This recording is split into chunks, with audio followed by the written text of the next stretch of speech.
mbokk yi asalaamaaleykum ñu ngi leen di nuyu di rafetlu bu baax seen ànd ak télévision Futur Média di leen ñaanal jàmm di sàkku ñaan ci ñëpp di leen dalal jàmm seen émission li ci penc mi ni ñu ko baaxoo alxamis junne ci waxtu wi ci kàttanu borom bi mu yemook Sénégal ne ci tiis ndax l'armée gi ak roplaanam bu daanu ci fi nga xamante ni mooy ca weti Toubacouta ca Missirah bakkan yu bari rot ci ñu bari ami gaañu 8 morts 12 blessés ñuy dellu rek massawu ñëpp jaale waa Sénégal yëpp dale ko ci président de la République son excellence monsieur Macky Sall gouvernement bu Sénégal l'armée bi waaye it njaboot yi rawatina waa Casamance monsieur le ministre Robert Sagna ak suñu naatango bi nga xamante ni am na ci blessure di Louis Philippe Sagna bu rajo télévision bu Sénégal ñu ñaan suñu borom yëkkati ko ni mu gën a gaawee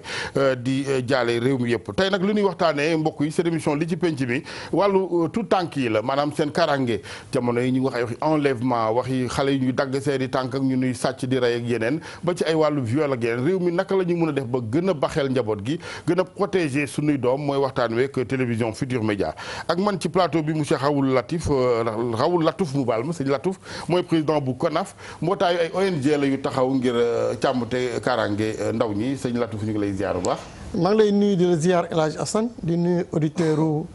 TFM yëpp di wax ni li ci penc mi.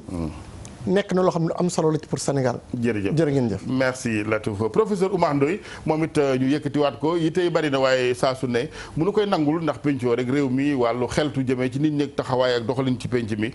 moom ci wàllu woowu la yëngatu professeur Ndoye ñu ngi lay ziar bu baax. maa ngi lay ziar El Hadj Assane di nuyu borom kër gi di nuyu ñi ma toggal si plateau bi aussi ak ñi ñuy seetaan ñëpp. merci Pedre Ndiaye Pedre sa mag Latif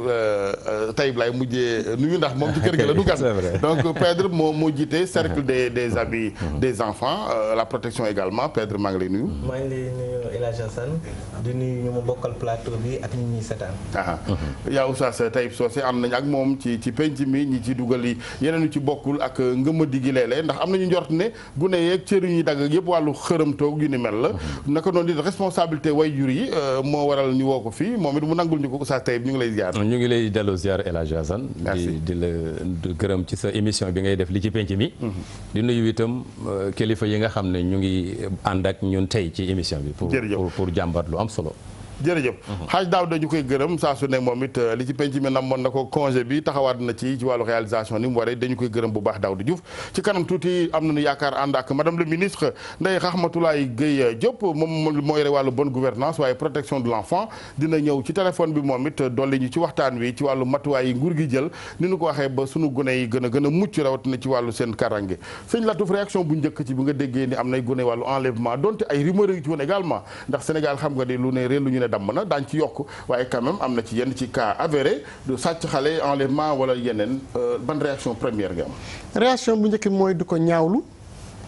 di wax ni loolu nekk na loo xam ne warul am ci réew mu mel ni réewum Sénégal réew moo xam ne ñu ci ëpp ay jullit nañu am nañu yaakaar ni jëf yu ñaawee noonu warul mën a am ci Sénégal ñoo ngi koy ñaawlu bu baax. di ci attirer itam attention ñi nga xam ni ñoom ñooy jiite réew mi ndax réew mi ku ko jiite itam li njëkk ci yow. ma nga sàmmoo ak yelleefu xale ci di leen aar ci fànn fu nekk ci biir réew ndax aar xale yi mooy aar réew ma defoon ni parents yi ngay njëkkee ndax ñoom ñi jur ñoom it ni ma koy waxee ñoom ñoo demoon takki nag ñoo takki woon ñoo ngénte ñoo jur mais ñoom nag ñoo war a gën a may gët laata mbedd mi laata état bi penc mi waaw xam nga El Hadj Assane yar gune yi sama doom dama koy yar sama biir kër su ma koy yaree ba pare mu génn ci mbedd mi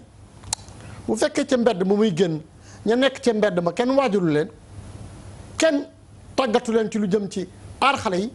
jëf jooju dootul nekk jëfu waajur yi nga xam ne moo jur doomam waaye ka nekk ca mbedd ma di jëfe loo xam ni dafa contraire li nga xam ne moom la waajur jëf moom nga fay fekk mais ci loolu nag day laaj ni ñi nga xam ne ñoom ñoo yore am réew di taatagan di aar ñi nga xam ne itam gune yi génn ca mbedd ma dafa fekk ñenn ñoo xam ni sàmmoowuñu ak yellefu doomu aadama yi dëgg la mais bu ñëpp yaree ci kër yi rek au niveau des cellules familiales dina gën a yombal penc mi ni ñu fay dajee day gën a baaxati rek n'est-ce pas professeur Ndoye réaction bu njëkk ci wàllu vraiment li ñu fi dégg ne enlèvement ak ay reyee waaw man su ma déggee loolu sama xel day dem si ñetti nit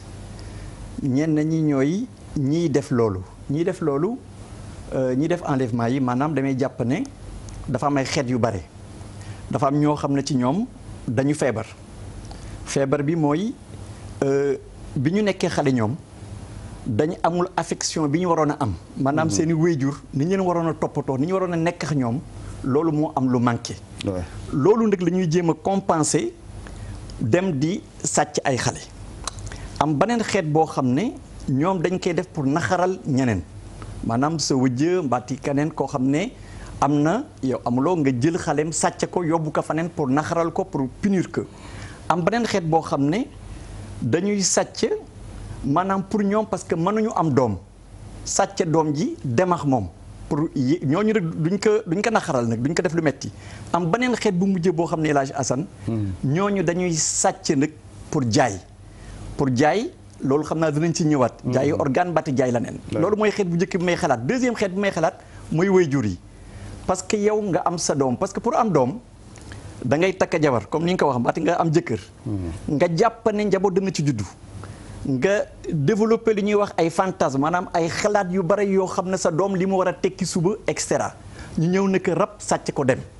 loolu naxar bi muy àndal. dafay metti goo xam ne mën na yàq sa àddina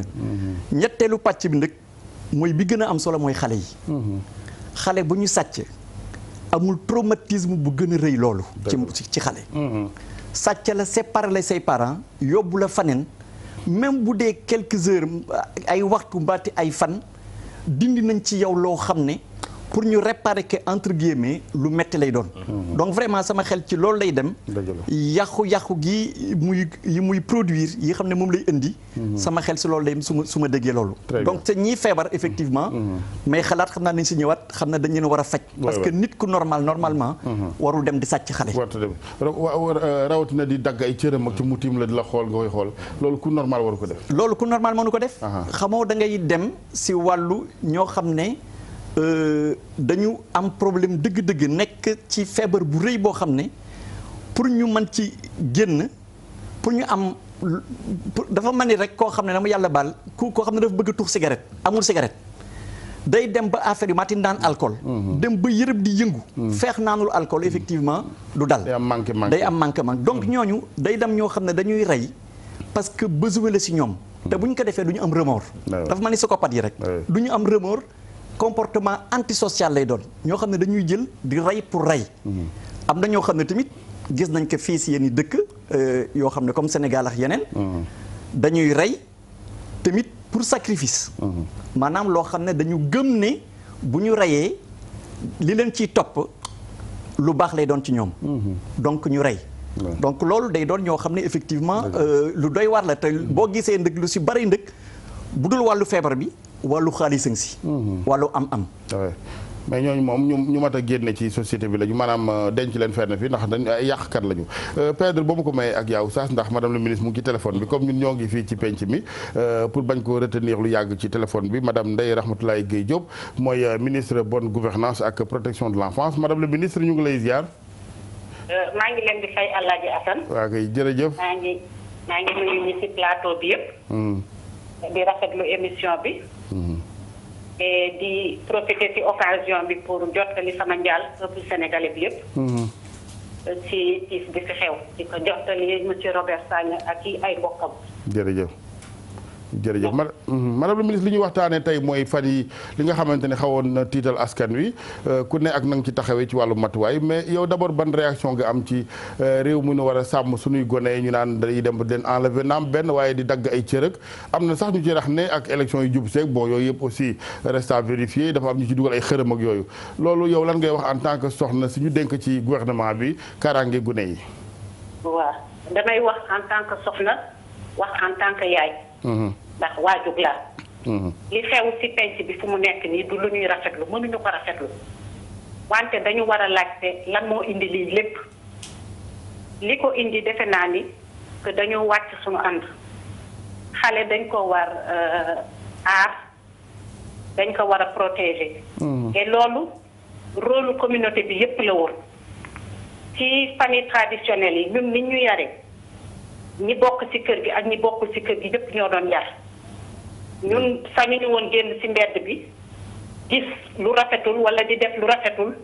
te suñuy moroomu waajur wala suñu ay mag di ko gis. léegi nag dañu nekk ci situation boo xamante ni situation de transition la naam nekkatuñu wolof nekkatuñu sénégalais nekkatuñu tubaab. defe naa loolu mooy élément bi jëkk. dëgg la. ñaareel bi aussi mooy que xale bi place am dafa mës a nekk ci biir famille bi fu mu toll ñu ngi teg seen bët ci xale bi. waajur bi frères yi sœurs yi ñëpp léegi nag ñu bàyyi xale yi ci mbedd bi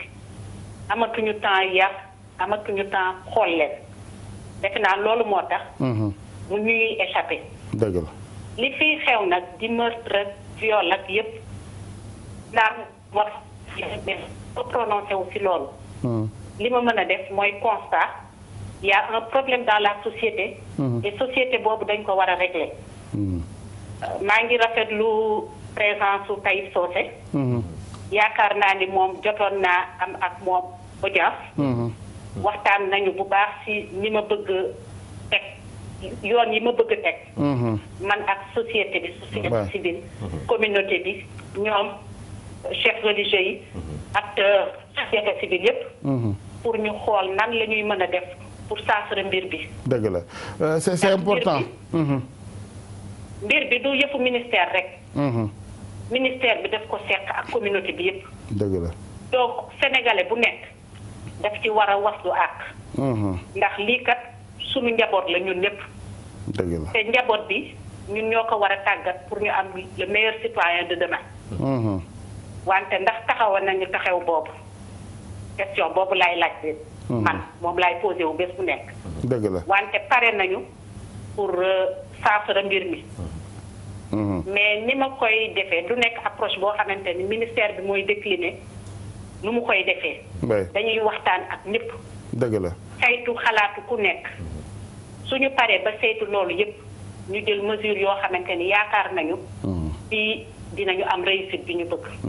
am na solo yëgoo gi ndax ci misaal rek xam naa dinañ ci ñëw ci biir waxtaan wi mooy beneen poñ bi wàllu yalwaanu gune yi foofu amoon na ay hésitation ci yenn wàll yi yenn sëriñu daara yi ak ay incompréhension kon yow démarche bi nga indi tey dina may ak yëgoo bu ko defee ñëpp xam ne mbébét gi benn la ca defa rek la ca ku ne wax war nga ànd ci quand même nag ñu protéger xale. waaw. approche bi ma ci am man naan commencé woon nañ ko pour man du sax échec. mais soo defee su projet bu nekk en cours soo demee sur le terrain gis réalité yi di nga toog jéem a corriger. xool li ci dëngoon ci xalaat bi. pour jéem ko mettre en œuvre. dëgg la li ma gisoon mooy que yëgoo bi waroon am yëpp ci ministère yi ko lënkale. amu ci. yëgoo bi waroon am ak communes yi. collectivités locales yi amul. loolu moo tax. ma yaakaar ne dañu war a waxante ak ministère yi ko seq yépp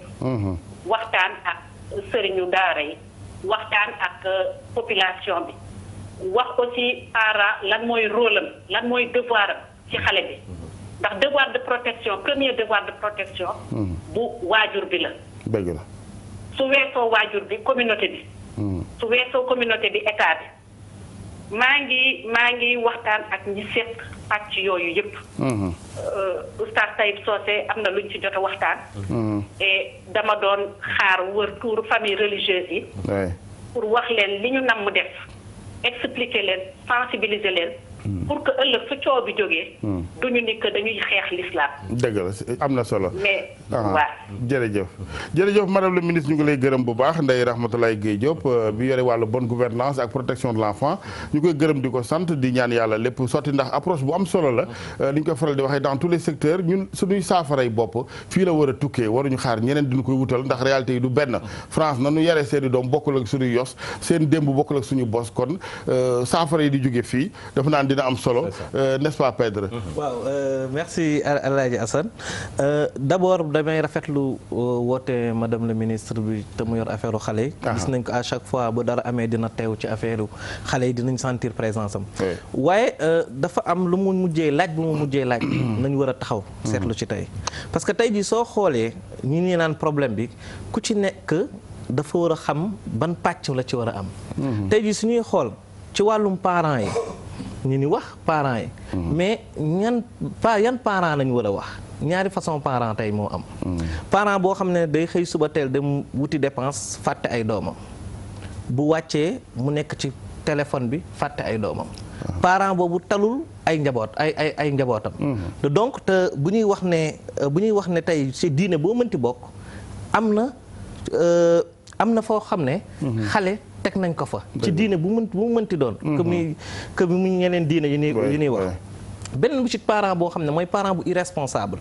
boo xam ne moom dafa jàpp ne dafa war a jur rek sànni te foofu nag damay wax ne parents yi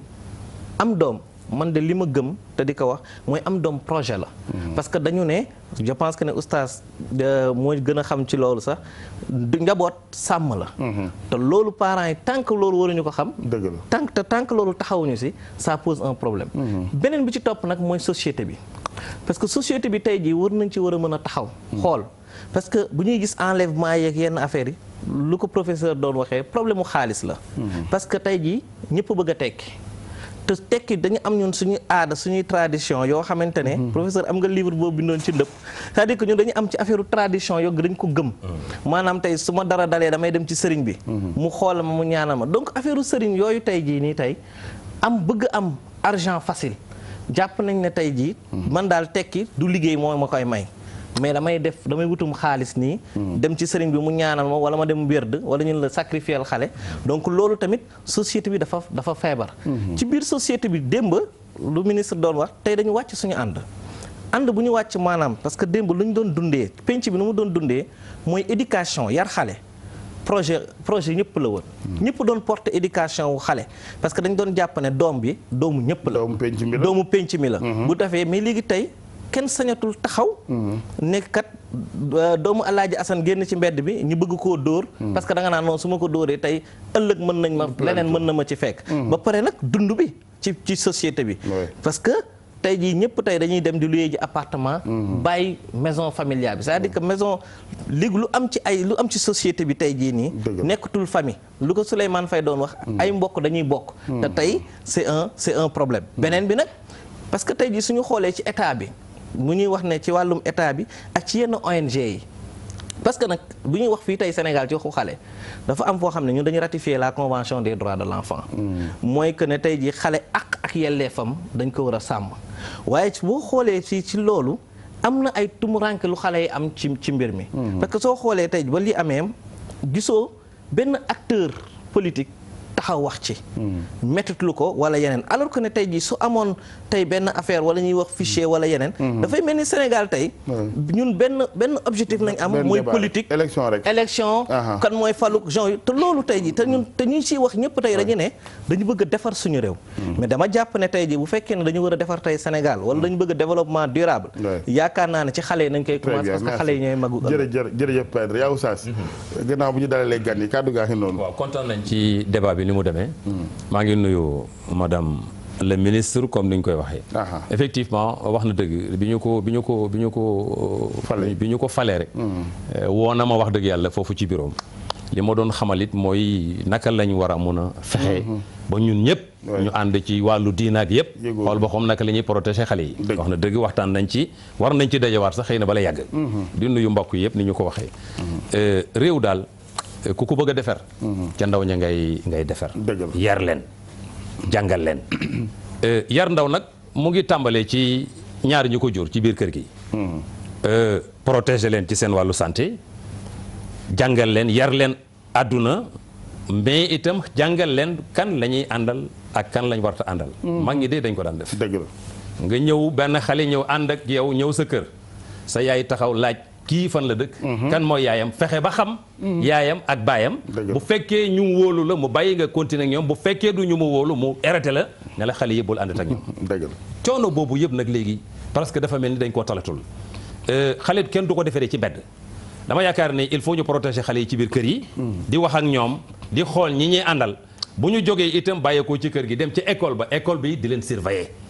xale yi maanaam école yi di surveiller xale yi ku ñëw ñu xam ne ñëw na ku ñëwul ñu xam ne ñëwul jéem a jokkoo ak parent am ba xam xale bi ñëwul loolu yëpp bu fekkoon ñu ngi koy def ci diggante école yi ak parents yi xale bu ñëwul dinañ xam ne ñëwul ci école bi bu ñu ko mënee seeti ñu seeti ko mais xëy na bu xale bi génnee seen kër dañ naan jàngi na bu demee ci école ba xëy na ni ñu ko war a toppatoo loolu war nañ mën a manqué loolu du defar affaire u xale ak xale yi ci biir mbedd mi di taxawaalu moo xam talibé xamoo seen yaay xamoo seen papa loolu yëpp dafay bokk ci liy indi problème bi ñaareel bi ñu xool it ñiy jël xale yi di leen rey est-ce que ay sénégalais lañu wala ay étranger lañu am na loo xam ne mosuñu koy xam fii ci Sénégal un Sénégalais bu juddoo Sénégal xam li xew ci réew mi jël doomu Sénégal yi di ko rendi il faut ñu xool lan la sécurité bi il faut ñu ko maanaam ñu ko yor ñu def ko ñun Sénégal dañoo ubbi suñuy frontière man tukki naa ci ay dëkk boo doxee 1 kilomètre ñu laaj la foo dëkk laaj la sa dante mais fii ñëpp a ngi fii soxlawuñ ko la laaj kayit heure bu la neexee génn heure bu la neexee dem ñiy rendi Sénégalais yi ñu ci gën a bëri xale yi suñ doom yi ñu leen rendi ñu ci bëri moo leen xoolee dëkkoon ci réew mi mais nga baal ma oustaz est-ce que du impression rek parce que souvent man daan naa ni waxee mais suñu police dafa wax ne statistiques yi li muy wane mais ñu sant sekk ki jaww la de non c'est vrai il faut faire attention tu as l'impression que way ñàgg la ñu baal ma waxi ni sax maa ngi jéggulu mooy les étrangers mais ñun kay ñoo feebar rek. li ma bëgg a wax mooy ñooñu est-ce que am na ñu ci jàpp. ñu identifier leen ne Sénégal lañ parce que man damay dégg rek xale yi ñuy sàcc xale yi ñuy rey mais man gisaguma ko ne jàpp nañ ko. gisaguma ko man. xaw ma nag ndax ñu ngi leen di jàppam de ñu ngi wax daal xale yi ñuy rendi. xale yi ñuy dagg seen i loxo. mais déggaguma ko ne jàpp nañ ko identifier ko. est-ce que Sénégal la wala étranger la. ma yaakaar ne kon wàllu sécurité bi. il faut ñu jéem koy xool encore. parce que ñun boo xëyee sa kër di génn. surtout contrôle bi nga wax contrôle moom dafa war a xale yeeg koo nit koo gis ak tey soo seeg Alaaji Asan ñëppay jaxasoo kenn ku ne amaloo kenn ku la contrôlé loolu wax dëgg yàlla nit mën na jël sa doom rendi ko dem yoonam te kenn du ko jàpp est-ce que ñi rey xale yi jàpp nañ leen yëguma ko bu ñu leen jàppee ban nationalité lañu loolu yëpp ñi yore sécurité bi seen wàllu liggéey la ndax sama doom nag il faut mu jàngi mënuma koy tëj ci biir kër gi day xëy suba teel ma yebal ko école kon diggante kër gi ak école bi war na am sécurité boo xam ne xale bi war na mën a génn këram jógee këram dem jógee école am ñëwaat ci jàmm ak salaam mais sa doom bu génnee yow xamatuloo ci lu mu ne kenn sécurisé wu ko mais loolu itam kenn xamut lu mu doon sa xel du dal merci tey mu ngi indi responsabilité de l'État quand même c'est-à-dire que moom yëf yi luñ ko bokk moo ci ëppale État donc mu renforcer taxawaay waaw xam nga El Hadj Assane dafa am solo xam nga il faut ñuy fàttali histoire ci réew mi xam nga madame le ministre dafa wax nii mu ngi ci ay diisoo di xool ak këru diine yi naka la ñuy def ba toogaat daje pour régler problème bi wax na itam benn affaire bu am solo mooy état bi jubóowuñu waxtaanuñ ba juboo ci ay doxalin ak ay tëralin pour mën a saafara li fi amoon xam nga loolu génn ci waxam ne mais li ñuy wax fàttali madame le ministre mooy Sénégal amoon na li ñu fi tuddee woon PAREA partenariat pour le retrait des enfants de la rue amoon na fi Sénégal boo xam ni ñoom Cheikh Hamid Kane ñoo ko jiite woon ñu ànd ceeg banque mondiale ñooñu dañu defoon këri diine yi nekk ci Sénégal benn par benn ku nekk ñu dem taxaw ak yow wax la lii lañ bëgg pour xale yi bañ a nekk ci mbedd yi xale yi bañ a yeerwaan xale yi bañ a def nangam ak nangam kon loolu xam nga amoon na Sénégal nit ñi defoon nañ kër diine yi mais est-ce que problème bi réglé wu na foofu la ñu war a wax ni état dafa war a jël courage am à 2 mains xam nga responsabilité mënuñu ko sës rek ci waajur yi waajur yaa ngi yar ci biir kër gi ñoo ngi góorgóorlu ci seen i doom beneen bi sax des ci mbedd mi du responsabilité gi nga xam ne mooy waajur xale bi maintenant communauté bi am na ci part de responsabilité parce que dinañu fekkee yenn saa yi te duñu wax dañoo war a dénoncer li nga xam ne mooy am beneen bi ci des mooy muy ONG yi muy partenaires yi ñëpp ci war a àndandoo yëkkatee doo dóorandoo parce que képp kuy intervenir ci réew état ngay jàppale ci la muy def état nag bu nee priorité am léegi sama priorité xale la ñëpp dañoo war a àndandoo ak état ci priorité xale te ñun CONAF li ñu wax mooy dañu bëgg xale nekk priorité état wu Sénégal ndax mooy avenir u réew xale yi tant que yaruñu leen aaruñu leen sàmmuñu leen te wax na ko léegi nee na bu xale ba jógee ci kër gi dem jàngi ña nekk ci école bi ñoo ko war a aar jàngalekat bi moo ko war a former sàmm ko bu génnee ci école bi nag am ñoo xam ne ñoo ngi topp xale yi. mais est-ce que système bi maye na ko ban xeetu yar ngeen bëgg est-ce que système bi maye na ko actuellement parce que aussi il faut ñu bàyyi xel système bi maanaam bañ a jox nit ki xam-xam kese mais sol ko leneen maanaam yar ko mu di mu bañ a doon instruction. éducation la ñuy wax Alaaji Assane waxuñu instruction. waay xam nga éducation dafa tënk li nga xam ne mooy instruction ak yar gu nekk. ba nga xam ne day xam fu muy teg tànkam. su gisee lu baaxul moo xam ne lii baaxul su gisee lu baax moo xam ne lii baaxul bu gisee lu mu xam ne daf ko war a moytu daf ko war a moytu donc ñu war a dellu soit ci même ci li ñuy jàngal xale yi lan la ci école yi continue boobu war nañ ko xoolaat parce que ak yelleef xale yi Sénégal moo ratifié convention yi moo ni man d'accord naa ci li ñu wax pour aar doomu xale yi xale Sénégal mais loolu dañ cee war a àndandoo jëf ko ci li nga xam ne moo gën parce que li gën a kilifa ga gën a réew ci réew mi mooy chef de l'État ba muy jël décision xalaat na ko bu baax ba mu ko wax ay ministre ñoo toog conseil des ministres bokk ko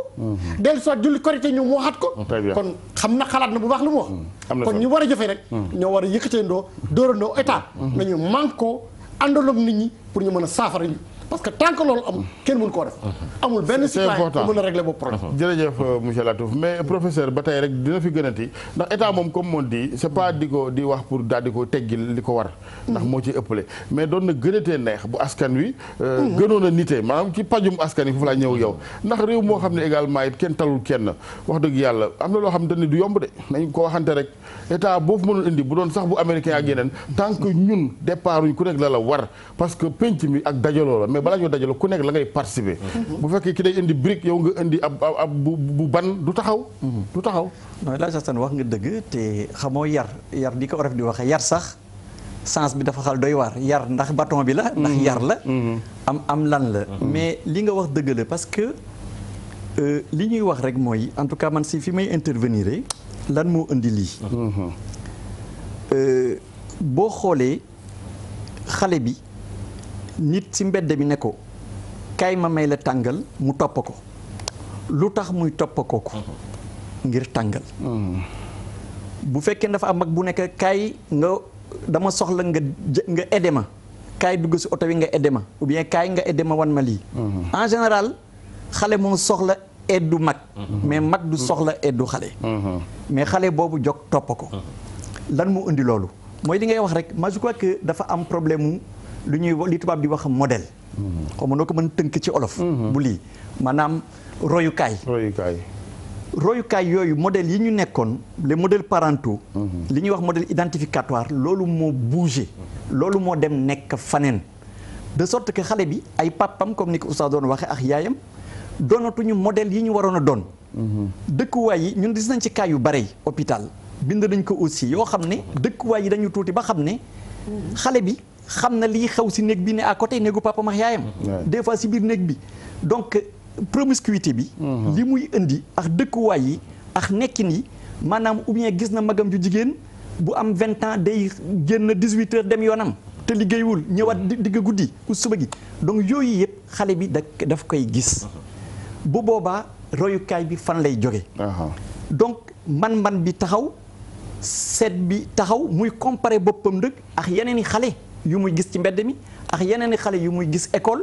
ak yeneen ni wayjur yoo xam ne am nañu lii am loo xam ne ay wayjuram amuñu ko. donc loolu itam tax na ba xale bi bu nekk kaay ñu may la xaalis mbaati kaay ñu may la lii ñu topp la ce qui veut dire que. xale bi man damay bëgg toujours di wax ne moom nekkul responsable si dara. responsabilité féetewul si xale. si mag ñi la féete. dañu dem ba monde bi fii mu ne avancé boo xam ne comme ni ko Pedro doon waxee. kenn talatul kenn. fii mu ne ñun gëstu woon nañ ba gis ne waajur yi li ñuy togg ak seen doom. ëppul fanweeri minute par bés. dañ ko seet su ñun rek kan mooy togg ak sa doom. lu ëpp fanweeri minute par bés. lekkatuñu léegi même bu dee añ ku ne faneen ngay añi. bu ngeen ñëw si kër gi reer ku ne day tibb sa assiette dem sa yoon. nekk sa leex yooyu ñee ngi seen télévision ñi seen lii donc amatuñu fu ñu toogee ak seeni doom. donc éducation boobu yar boobu dafa ñàkk de sorte que xale bi ba boobaa lu mu amul këram dana ko seet si biti yeneen repère identificatoire yeneen modèle identificatoire la xale bi am donc loolu moo tax muy yomb jot mooy tax ñuy yomb di ko mën a traîner di ko mën a yóbbu di ko wax kaay au lieu mu daw mu ñeme mag bu jëkkoon ñemew ñu woon mag bu la mag ne hey da ngay daw mais léegi effectivement da nga ñeme mag da ngay dem ci mag mais professeur amul yeneen kuréel yu mën a wuutu parents yi ci jot yooyu nga parce que àddina moom xam naa ne dellu ginnaaw du yomb ndax vraiment ni fi ñu toll nii ak rythme bi àddinay dawee mais amul yeneen kuréel yu mën a substitué wu ci parents yi maanaam bu dee xale tout tànk yaa ngi xalaat ne daara ja daan na doon bërëb boo xam ni ku ne xam nga ni wóor na nga denc fa sa doom wala l'école jardin ak yooyu tout ça amul benn structuration bu gën am na yeneen kuréel boo gisoon bu njëkkoon li ñuy wax ay rythme initiatique dafa amoon ñun ñëpp dañ daan dem daara bu mu di jotee ñu yónni ñu boole ceeb beex maafe beex suppu kanji beex yëpp lekk yu tam benn forme éducation mais loolu kuy nangu léegi sa doom def ko yow doo nangu sa doom def loolu et cetera donc yooyu yëpp dafay bouger boo gisee tamit si wàllu éducation comme li ñu doon wax léegi contre ma kenn vraiment mais bu ñu gisee grève yi ku ne am nga droit grève de mais même mag ñi bu ñuy grève mais conséquences yi maanaam li si yàqu si kan lay jóge ndax si kii jàngale lay jóge am si état bi lay jóge am si ko ndaw gi lay jóge quantum horaire bi ñu war a def 920 940 heures yi ñu war a def mais defatuñ ko Sénégal. donc loolu lépp ñu ngi pénaliser ku ndaw ki. comme ni ko Père doon waxee mënoon nañ jóg bu fekkee ni priorité la woon. enlèvement beex yooyu El Hadj Assane. ñu gis benn manifestation bu rëy boo xam ne fu ñu koy wax place de l'Obélisque la xaw ma fan. 1 million 2 millions de Sénégalais ñëw def manifestation. contre les enlèvements. pour la protection des enfants. mais loolu est-ce que jaral na ko nit ñi. dëgg la. fii mu ne dañu nekk ci monde boo xam ne ku ne sa bopp. ñu nekk ci concurrence boo xam ne. ku ne da ngay jéng am loo xam ne kële amu ko. nga ëppale ko. lu ko mën a jubbanti loolu comme nit ñi moom ay loi nag loi yoo xamante ni parce que nag réew nag bu naree pëccëxoo on met des lois yoo xam ni quand même mooy ñëpp réglé nag. waaw boo gisee France par exemple France dañ def ay cas d'enlèvement yu demee noonu da ngay am 20 ans ba 30 ans même. ci pénalisé ngay lii. ba xam ne effectivement enlèvement yi France boo xoolee seen courbe wàññeeku na. donc. mais man je ne suis pas toujours pour le tout répressif. c'est-à-dire que du ne yat waa ngi nii rek nit ñi mën nañ lii. mais ci la de bien que ci la. mooy kaawu viol yi rek liggéey nañ see ati ak lii wër nañ Sénégal gi yëpp. di wax naa góor ñi nañ leen tàpp. nañ leen lii proposé nañ fi lu ne. ah donc mais. man je crois comme ni nga ko waxee kuréel éducationnel yi. dañ ci am solo. nit ki du rek xale bi da nga koy jox. xam-xam rek déedéet xam-xam bi tamit maanaam li muy jànganoon ci école xam-xam boobu tamit ni muy nekke savoir être bi ak savoir bi da si bokk loolu def ci ànd donc oustaz tamit je pense que am nañ si yoon wu am solo maanaam part bu am solo donc yooyu am na mais état bi tamit daf ko war a def priorité mooy li raw doon wax rek priorité boobu mooy indi effectivement ñu intégrer dans les programmes de l'école loo xam ne effectivement si wàllu nekkin la si wàllu nekkin jàngal xale yi xam boo demee am na dëkk yoo xam ne par exemple boo demee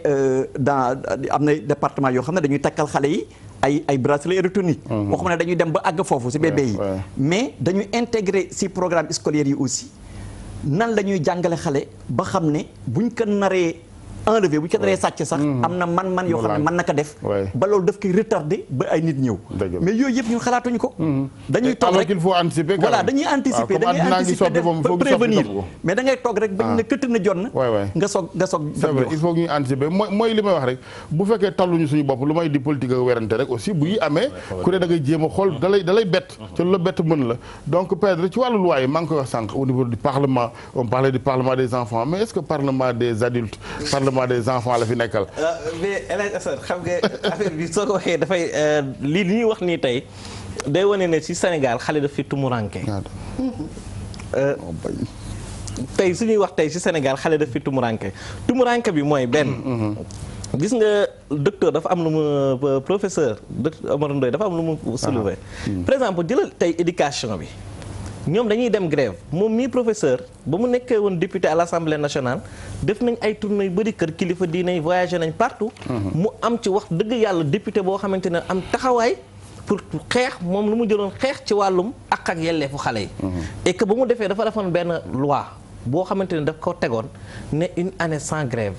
parce que gis nañ ne tey jii nii xale yi bu grève jotee. bu amee mag ñi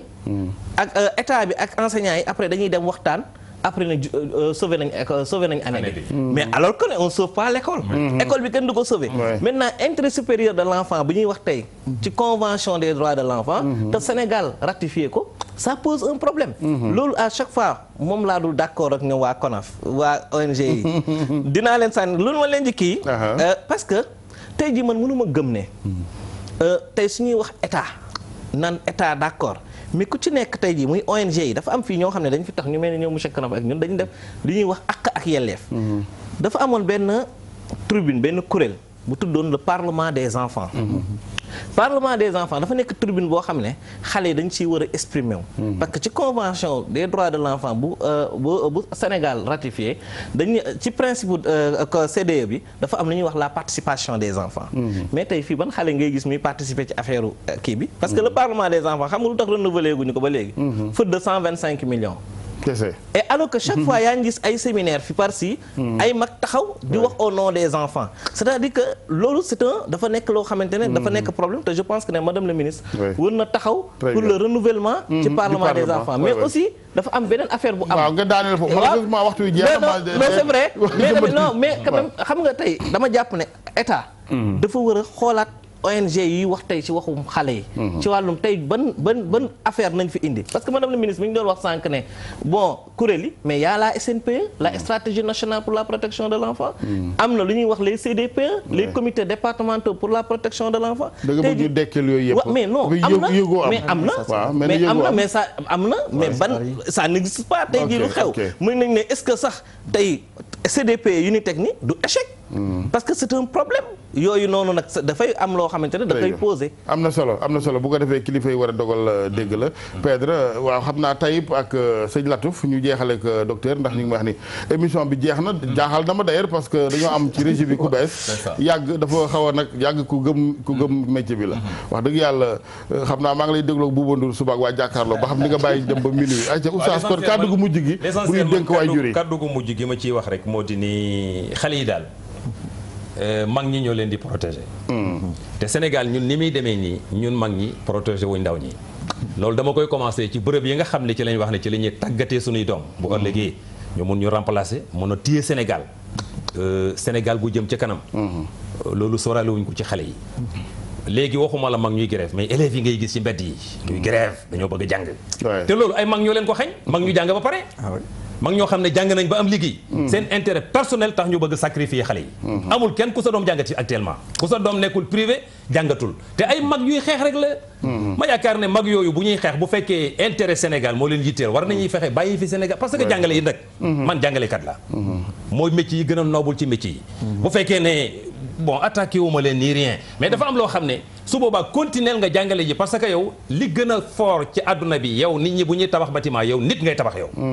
kon sa métier boobu war ngay xam ne métier bu baax la nga bañ a sacrifier xale yi mais di laaj xaalis daal vraiment ñu bàyyi suñu doom yi xale yi bu ñu xoolee ci mag ñi mais xale yi du ñu baax ñun mag ñi ñun la suñ comportement baaxul ñooy saagawante ci débat yi ñooy saagawante ci politique bi ñooy xëccoo xaalis di xeex xaalis ba xale yi kenn jàngatul kon xale yi mag ñi ñoo waroon nekk seen maanaam léegi seen modèle mais benn xale fi mu nekk nii bëggatuloo benn mag nekk sa modèle parce que ñun ci suñ bopp bu suñ jikko baaxul mais suñuy jikko doom du ñu mën a baax ba yaakaar ne Sénégal comme ni ñu koy waxee nii débat yi c'est important mais dafay laaj péncoo ko toog laaj dëgg waxtaan dëgg la laaj ak jël ay mesures mais nii buñ ci continuer non non ëllëg dinañ bàyyi Sénégal boo xam ne suñuy doom dinañu jëppi ñun ñëpp parce que duñ leen bàyyi ci Sénégal gu jaar yoon il faut ñu jël ay mesures wax nga ko waaye ay mesures ki ko mën a jël mooy ki nga xam ni ñooy ñi gën ci ñun xam nga souvent damay fàttali Sénégal ay bis bu ngeen di fal bu leen xool santu nit ki lu mu leen indil mais xool leen ñi gën ci ñun ngeen leen di teg ci kanam nit doo teg ci sa kanam koo xam ni tanewu la du la gis-gisam sa bos sax ko tane il faut nga teg kenn ci sa kanam ko moo la gën gis-gis kooku moo lay mën a jëlee fii un point A yóbbu la un point B waaw n'est-ce pas mais fal n'importe qui ci secteur bu mu mën a doon nag muy wàllu santé wàllu njàngale mi n'importe qui warta mën a nekk directeur d'école n'importe qui waru nekk élève ministre tam daa am ñu ko moom leader yëf yi du yëfu xat-xat du yëfu personnalisation débat wala xulo tey duñu na ko yëfu état la yëfu nation la Latif kàddu yu mujj yi laata docteur sama kàddu yu mujj yi rek bu njëkk bi damay wax Pedre rek ni ñun kon li ñu war def ci protection de l'enfant ñoo koy def ñoo ngi samp ay kuréelu xale parlement des enfants état moo ko moom institution la kooku du rôle CODAF pour teg ko beneen bi ci topp mooy état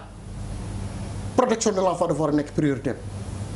bu ñuy xool ci wàllu budget ci état Sénégal ministère de la bonne gouvernance et de la protection de l'enfant budget ñaata la toll par rapport ak budget ministère donc su nekkoon priorité état dañ koy jox benn budget conséquent gis nga madame le ministre muy wax ni amul moyen ko permettre mu def loolu day dem ma xam day gàtt parce que du am ressources yi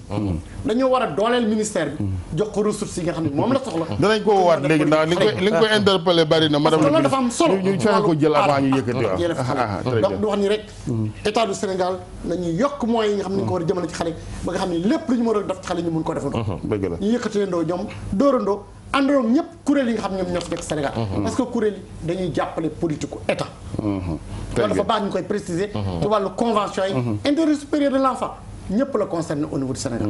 muy waajur yi. muy société bi muy képp ku mu ci mën. en tout cas nit ku ne ci àddina docteur war nga mun di xaymaal sa bopp quoi. buñ la dénkee sax benn puxus fii nga ne man ñetti fan yi lan laa fa liggéey loolu xanaa nit sax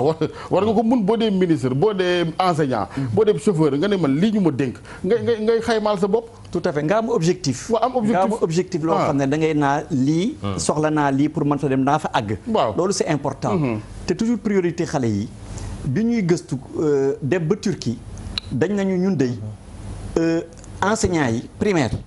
mën nañu grève mais heure yoo xam ne xale yaa ngi classe amuñu droit grève. bu ñuy grève nañu grève mercredi après-midi nañ grève samedi nañ manifester et cetera parce que dañ tenir loolu tamit si devoir état la état moo war a jël responsabilité par rapport à ça boobu mooy premier élément maintenant bu ñu fàttee concernant ce point quand même des enseignants au Sénégal que accords yi état bi di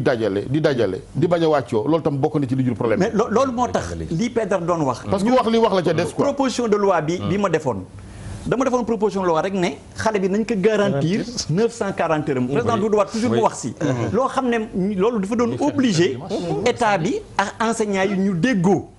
pour loolu mën a am mais loolu moo tax projet boobu jàll finalement le problème fondamental professeur du comme ni ñu koy waxee parce que ay nit bu ñu réeroo loo ca def lu may boole leen rek def nga safaat mais quand même xam nga les politiques au Sénégal doo dégg ñu ne assemblée seeni salaire tardé na wala au niveau de la présidence wala au niveau des ministères xëy na mais quand même kii tabax nit nag war nañ ko gën a mën a jox nag dañ ko war a jox gëdd gi man maa ngi jàngale université je suis bien placé pour loolu ba tey dañ bu jaam accord ak état bi dañu war a yoon seen gëdd maanaam enseignant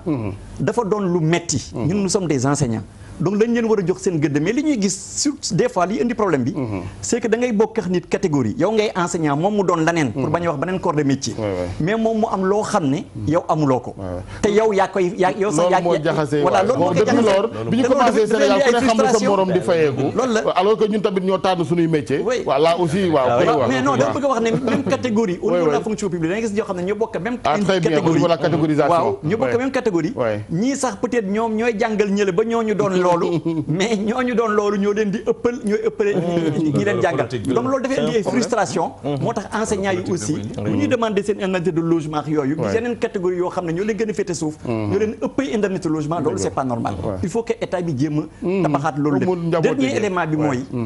dama bëgg par rapport à xale yi ni ñu leen di enlever yooyu comme ni ñu ko waxee que waajur yi gën a toog di waxtaan jëkkër ak jabar di waxtaan doom di waxtaan ak baay di waxtaan ak maam ñu gën a defar kër yi parce que ñun ñi nekk hôpital surtout si wàll bi ñu nekk au niveau de la psychiatrie danañ gis ne féewaloo dafa bare si couple yi féewaloo dafa bare si njaboot gi jëkkër ak jabar waxatuñu pour toog sax waxtaan ak sa jabar nii sax presque amatul te loolu lépp xale bi mu ngi koy gis xale bi mu ngi koy fekke xuloo yi saaga yi dóorante yi extra yooyu yëpp xale yi ba nga koy gis te duñ ci wax moom duñ ko aar duñ dañuy gis ay situation yoo xam ne étudiante yi day ñëw maati mag day ñëw ne yaayam bi nga doon def dara sama papa yëg naa ko maa ngi koy fàttaliku ou papa bi nga daan lii sama yaay maa ngi koy fàttaliku ñoom ñu tiit ne booba de juróom benni at la am tu vois donc yooyu yëpp dañuy aar xale bi parce que ay modèle lañu ça c'est extrêmement important très bien voilà ñu ngi leen di gërëm malheureusement tey da nga bëggoon dolli wala ñu ma jël madame le ministre ñu tëj waaw madame le ministre Ndeye Rahmatoulaye Gueye Diop mu ngi ci ligne bi madame le ministre kon xam naa yaay tëj waxtaan wi waaw Alaaji di rafetlu waxtaan bi li ma mën a wax mooy que président ci axe 2 bu plan Sénégal émergent dafa ni développement du capital humain loolu moo leen di wan ni mbiru xale lu ko soxal la développement capital humain boobu lu mu ko matérialiser dafa def ministère de la protection de l'enfant mu lëkkale ko ak bonne gouvernance mu ngi commencer ci respecter droit de l'enfant mu ngi commencer ci protéger xale bi mu ngi commencer ci yar xale bi donc teg na ay jalons léegi li ci des mooy que dégg naa léegi ku wax stratégie nationale de la protection de l'enfance CDPE yi am yooyu yëpp naam yooyu yëpp am na mais liggéey soo ko tegee da nga koy saytu xool li ci rëq nga jéem ko jubbanti donc si foofu la ñu toll dëgg la yaakaar nañ ni volonté bi mu ngi fi fit bi am mu ngi fi pour continuer liggéey bi ñu sumb li may ñaan mooy sénégalais yi ñëpp xeebu ma xalaat kenn xeebu ma waxu kenn